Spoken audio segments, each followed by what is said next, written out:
I have with me today Dennis Kergerben. He's a partner in Hamburg Port Consulting. Now, the job title there suggests you consult in ports, but I guess it's a wider brief than that, Dennis. That's true, and it really comes back to the current situation, supply chain crisis. People start realizing now, the public starts to realize, terminals are not just self-contained islands of joy, but they are connected in the supply chain. And in order to make the overall terminal work efficiently, we need to look beyond boundaries, and that's what we do a lot. So we work a lot with clients where it is about that integration to the hinterland, manage capacities, increase profitability, and hence this is how we look into terminals, the hinterland connectivity, especially intermodal, and how cargo gets distributed from there. And your presentation today was about integrated ports. It's fair to say that you were fairly broadly saying that ports aren't as integrated as they think they are. Is that right? Yeah, I would say a lot of the operators would claim they have all the different sort of business areas that they cover.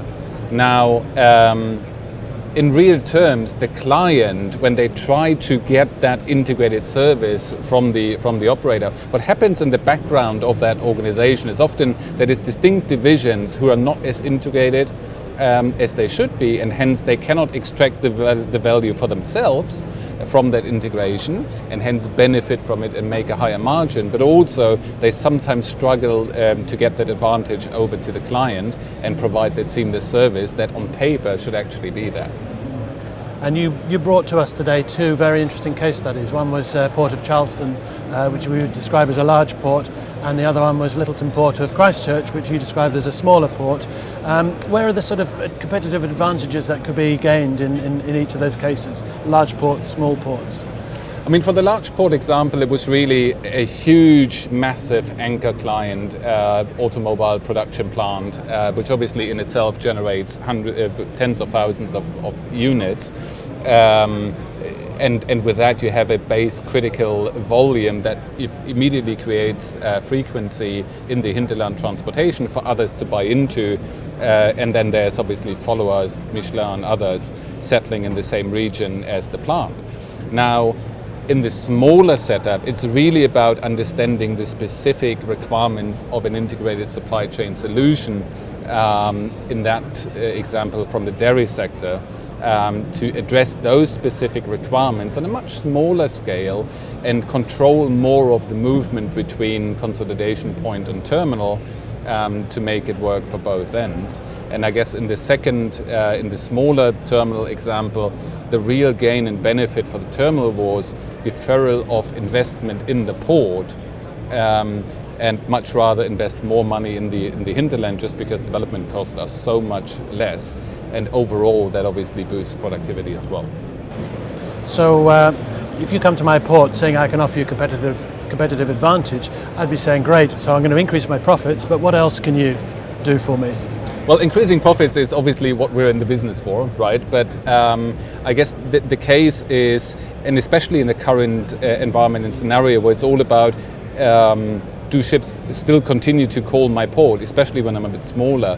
How can I tie the cargoes from my clients to my terminal to create that value proposition, but also create that critical mass of cargo that makes sure that the ocean carrier continues to call my terminal? So it's really, in addition to increasing profit overall just by expanding the size of the operation, it is gaining the efficiency, it is better coordinated planning, better coordinated execution that reduces overall inefficiencies in that chain.